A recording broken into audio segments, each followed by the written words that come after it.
Pushy Broad from the Bronx, New York. Follow her voice, a straight talk is nice. She's a pushy broad from the Bronx, oh yeah. Don't be surprised if you wanna listen twice. Make decisions, find the right choice. Know yourself better, find your own voice. It's okay if you need help today, cause everybody needs a little push. From the pushy broad from the Bronx, New York.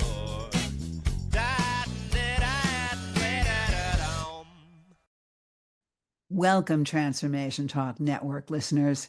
My name is Ellen Stewart, and I am the Pushy Broad from the Bronx. Welcome to my show, Recovery Recharged, where we share advice and support from experts in addiction and recovery. Today's show is Straight Talk with the Pushy Broad. I am going to tell it like it is for an extremely important topic, and that is how to answer questions teenagers ask about drugs and alcohol. Anybody with a teenager out there, any teenager that's listening on the way to school, any parent, grandparent, aunt, uncle that is faced with the question, what do you know about alcohol and drugs? Here are the answers today in a very age-appropriate way, backed by science and the kinds of things that people answer in treatment recovery. I have talked to therapists, I have talked to doctors, I have talked to recovery coaches like myself. Here are the common questions teenagers ask about drugs and alcohol and their answers. And I hope to be thoughtful, honest, and give you age-appropriate answers this morning. So if you have a question and you want to ask me on air, we are live. You call 800-930-2819. The producers will take your question and hand it to me anonymously. You don't have to tell us who you are or what is going on with you. Just ask your question and we'll make sure to answer it live on the air for the next 25 minutes. So my producer, Jessica, is going to tell me what questions have already been brought to the table. So let's get started. Jessica, what's the first question? Did you ever try drugs or alcohol when you were younger? This is so common, okay? Especially if you're in the boomer generation or the Gen X generation. The answer is probably yes. You did experiment when you were younger. The first thing that you need to understand is honesty here. You have to, if you have experimented or you did drugs when you were their age or even a little bit older, is to be perfectly honest. Here's a couple of reasons why. First of all, kids really respect honesty. If you want them to be honest with you, you have to be honest with them. They also have to understand that when you talk to them, you know what you're talking about. One of the reasons why recovery coaches do get clients that understand them in recovery is because many, many, many recovery coaches were former addicts and alcoholics that are now in recovery. So they understand the addictive brain. They understand what it's like to walk away from a mood-altering substance. So if you have experienced it, your child may respect you more for it. So, did you ever try drugs or drink when you were younger? I would answer it, yes. I did experiment when I was younger. But back then, I really didn't understand the risks or how it could affect my body and my judgment. It really wasn't attacked with the science and understanding that we know today. But what I did learn from experimenting was that it didn't do anything good to my life. And in some ways, it actually made things harder. So I'm telling you, Mom and Dad, don't hide it, but tell them that they can tell you anything and that you knew that you could make better choices without it. Next question, Jessica. Why do people even use drugs or drink alcohol? That's a really good question. Here's how I would answer my teenager. People often use drugs or alcohol to fit in, to relax, to feel that they can talk to people and not feel so stressed about it. Today, socialized anxiety is one of the biggest things that young children go through. Excuse me.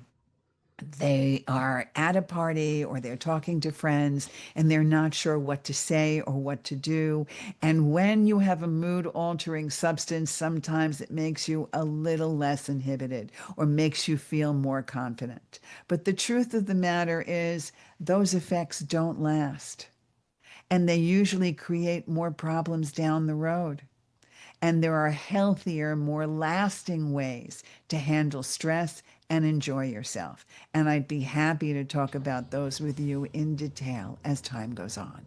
But understand that drugs and alcohol to escape stress or relax are very short term fixes that don't last and are only an escape from really getting to know and appreciate yourself.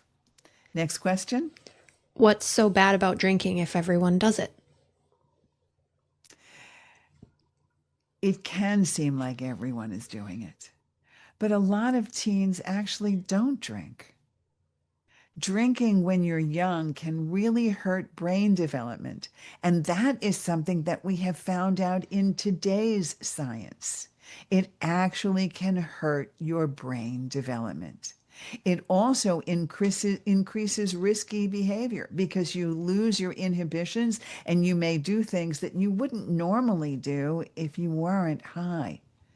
It also will make it harder for you to make good decisions. Plus, it's illegal before the age of 21. So it certainly can create some serious consequences. That's how I would answer my teenager. Jessica, next question. Isn't weed safer than alcohol? That's a tricky question. I would answer my child. Some people say that marijuana is a little safer than alcohol, but the new evidence is showing that marijuana still affects your brain, especially the parts that control memory, learning, and motivation. Those are pretty serious things. It also can make your anxiety worse and slow down your reaction times. And even though maybe we can get an argument for the fact that alcohol may be more dangerous or weed may be safer than alcohol, safer does not mean safe. I want you to understand that. All of the evidence is pointing to the fact that marijuana does directly affect your brain. Next question. What if I just try it once? How many times have you seen news programs where somebody did something once and it was the last time they ever did it? Right? Trying something really difficult, something that may be laced with something now. And teenagers understand that you don't know how your body is going to react, especially with substances being mixed or laced with something these days. And I'm not only talking about alcohol or marijuana, but the mushrooms that are readily available, the heroin that is also readily available, the fentanyl that everybody has seen, that is a dangerous, dangerous situation. Sometimes it's only one time, and that will be your last time.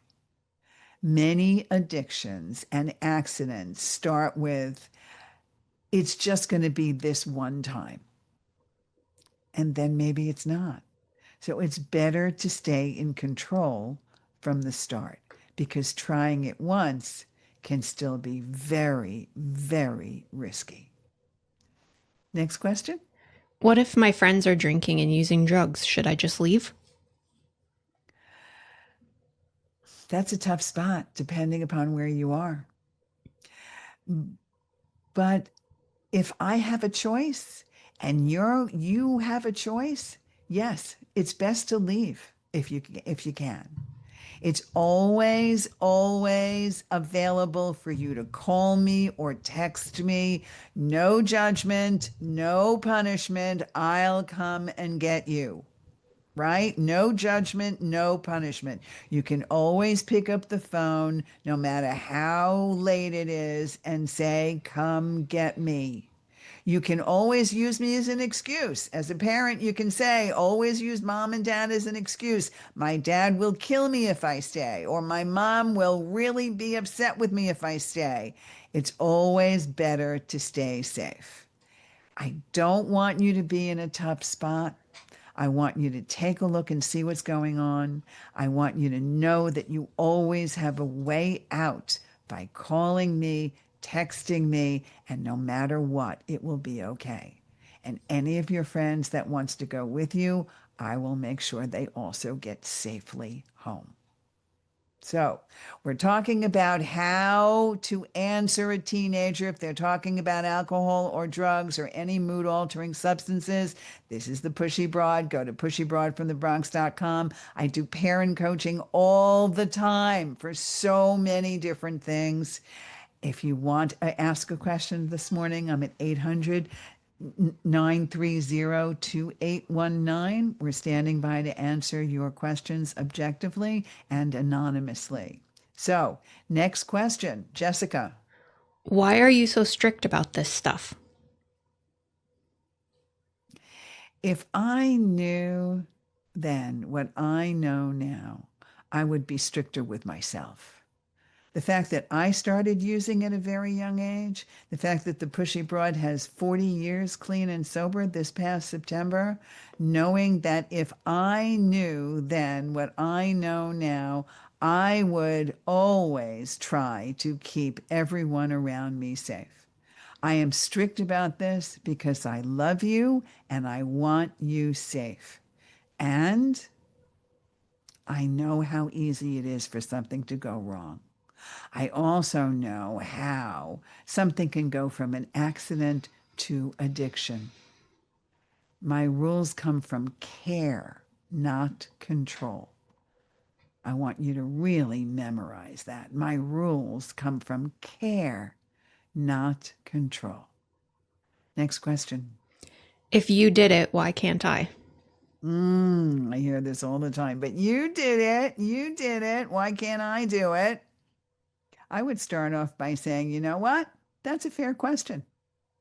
When I was your age, we didn't know how much drugs and alcohol could affect developing brains. It was only over time and through science and through the results of seeing people get really hurt and understanding what an addictive brain is all about.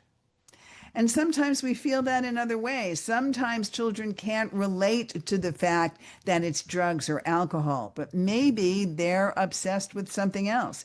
Maybe you have a child that wants to eat cake, candy, and ice cream all the time and wants to have more and more and more. Or maybe you have a child that is allergic to something, like has a peanut allergy or a bee allergy. You can turn around and talk to them about that. You know how it is because you can't do this because you feel bad around it. That's exactly what happens with drugs and alcohol. This is exactly what happens when you want something and it's still not good for you.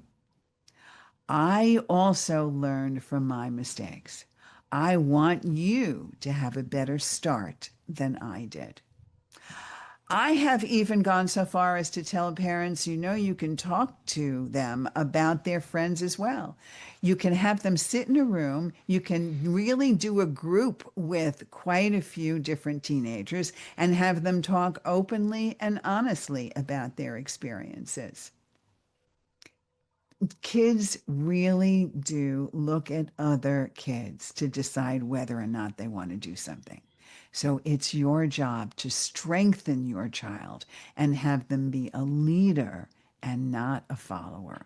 And one of those ways is to actually go to the American Society of Addiction Medicine website and take a look at some of the science behind it.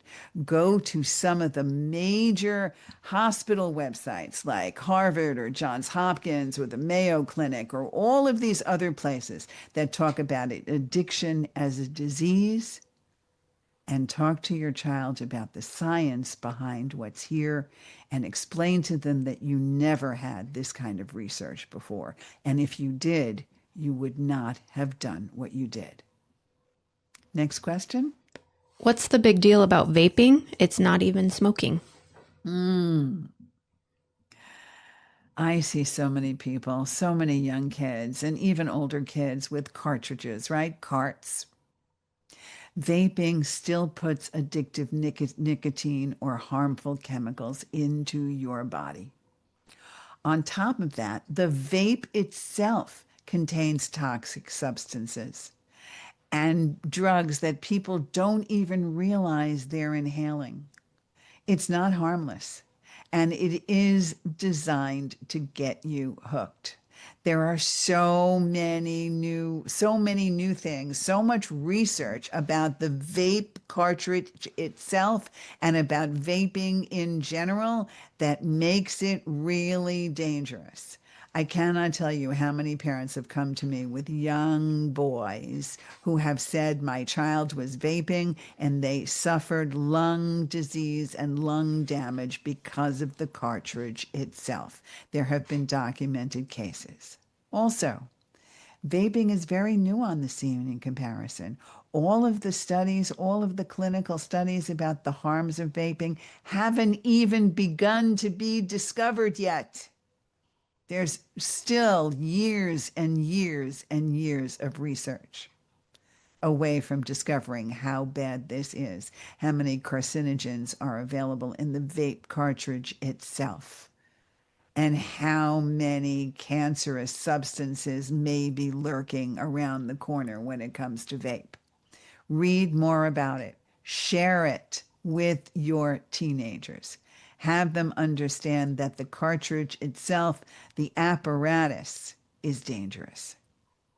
If you have questions, please call me this morning, 800-930-2819. We're talking about how to talk to your kids about drugs and alcohol.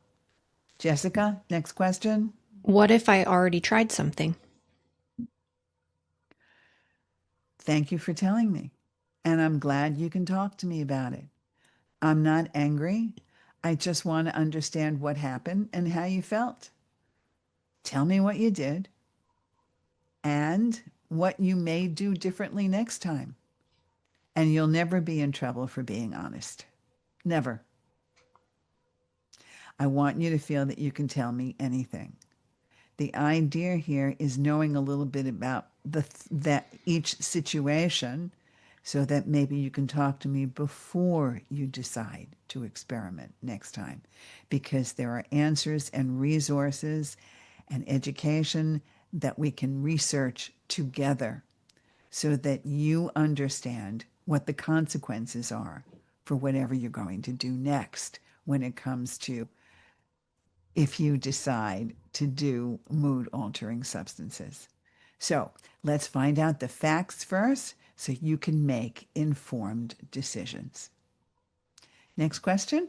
How do I say no without looking lame? I know. I hear you. As much as there is peer pressure, many times there is, I want you to understand a couple of things.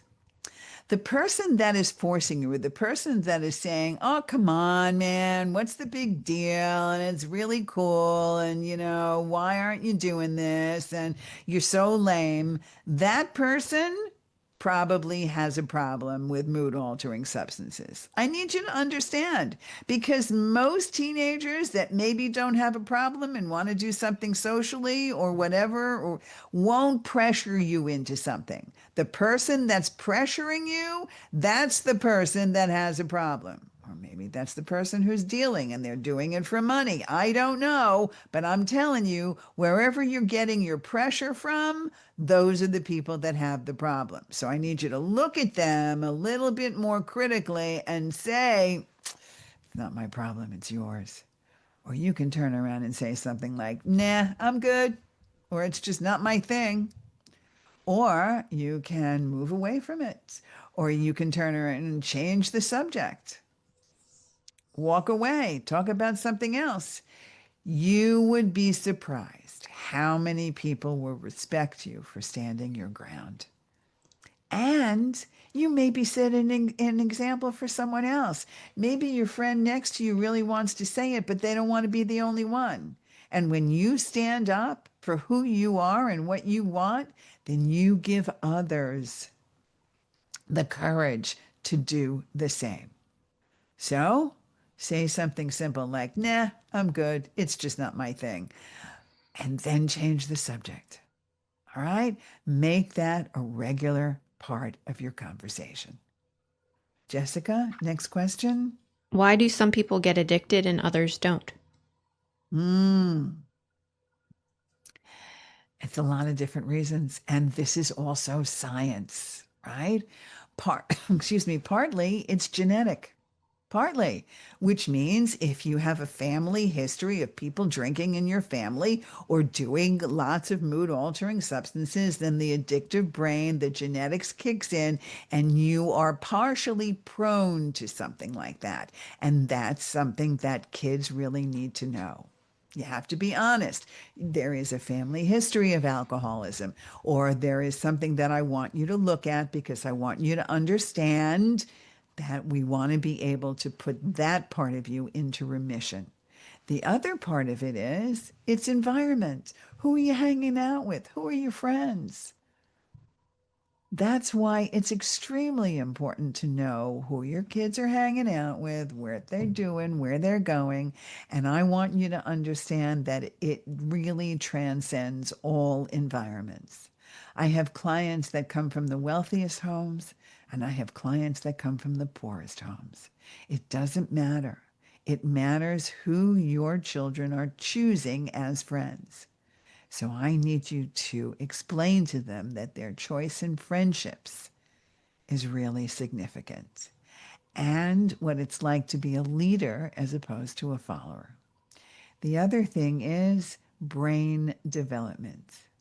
Even teenagers understand that brains do develop in ways that are now beginning to be learned and read about in science books. They can take a look and see that the brain does go through development. You can tell them that some brains are more sensitive to addiction than others, and that is the truth. The problem is no one knows how it'll affect them until it's too late. So avoiding it or being abstinent is always the safest choice. Jessica, next question. What should I do if someone passes out or overdoses? Very good question. Here we are. This Halloween is coming up. The holidays are coming up. Kids are going out there. They're partying. They're doing all kinds of things.